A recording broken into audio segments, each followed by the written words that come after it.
All right, so we're going to start our ICND2 course talking about VLANs. Now, first, before you can truly understand VLANs, you have to understand the classic definition of a LAN, and a lot of you might think you know what it is. And when you see the classic definition, you'll say, oh, well, that makes sense. That's logical. The classic definition of a LAN is all devices that are in the same broadcast domain. Now, you'll recall from the ICND1 course that the broadcast domain is basically a group of computers that all listen to the same broadcast address. In this case, it's a layer 3 broadcast address.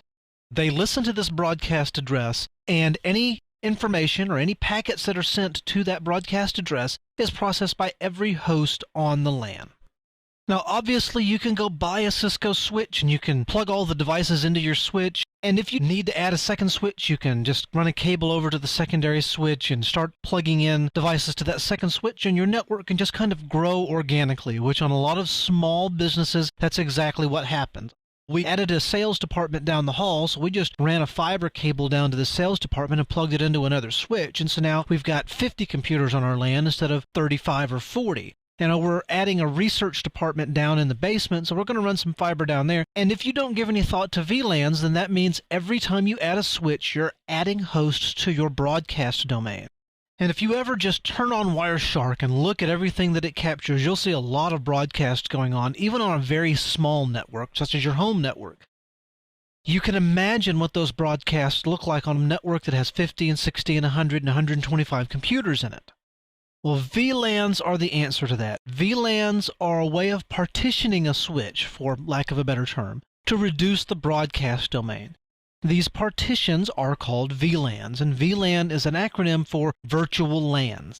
They are virtual because you're not constrained by any physical limitations on the switch. If you have a switch that has 48 ports, you could have 48 VLANs, assuming that the switch software can handle it. Most modern ones can.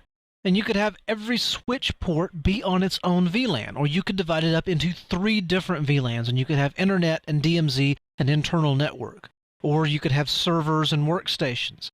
Regardless of your overall VLAN mapping strategy, if you want to reduce the amount of data that's just flying around your network, VLANs are the way to do it. Now, most engineers, and myself included, I'm not anything special when it comes to this, they kind of equate a single VLAN with a single layer 3 network. And while that's true most of the time, when you get down to it and you get technical, VLANs are a layer 2 concept, and IP networks are a layer 3 concept.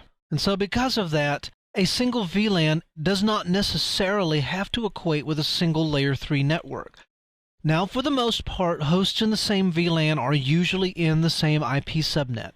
However, you can get some specialized configurations that span an IP subnet across multiple VLANs.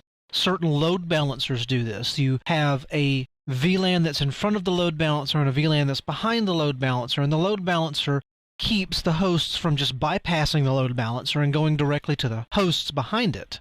Or you could have 2 VLANs and have a transparent bridge between the two, which a bridge is basically a 2-port switch, if you'll recall our discussions of switching in the ICND1 course. But again, for the most part, most hosts in a single VLAN are on the same layer 3 network. Even though that's the case most of the time, it is important to remember that it does not necessarily have to be the case. Now, given that most VLANs are their own layer 3 networks, if hosts are in different VLANs, they require a layer 3 device to get packets from one VLAN to another in most cases. Again, if you've got a transparent bridge or a load balancer, that's not necessarily the case, but we won't deal with all of those edge cases right now. So let's look at a little sample network here. Let's say you've got 3 machines all connected to a switch, and we'll assume that this is a layer 3 switch that can do IP routing. So each of these hosts are in their own VLAN, and as a result, each of these 3 hosts have a distinct IP address. Let's say this is 10.12.1.1, and this is 10.15.1.1.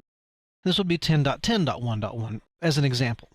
Now, since these 3 hosts are in different IP networks, if Al wanted to send some traffic to Ed over here, then Al would have to send his traffic through the switch This switch would then modify the layer 3 headers and send it over to Ed. Or if Ed wanted to send traffic to Tricia, it's the same general concept.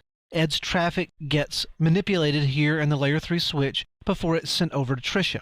If Tricia sends a broadcast looking for a MAC address, for example, Al and Ed never see that broadcast because they are on different VLANs. They are on what is essentially a different physical network. And these VLANs are quite honestly just as separate as if they were connected to different physical switches with no connection at all between them. We'll pause here and we'll pick up with our VLAN overview in the next video.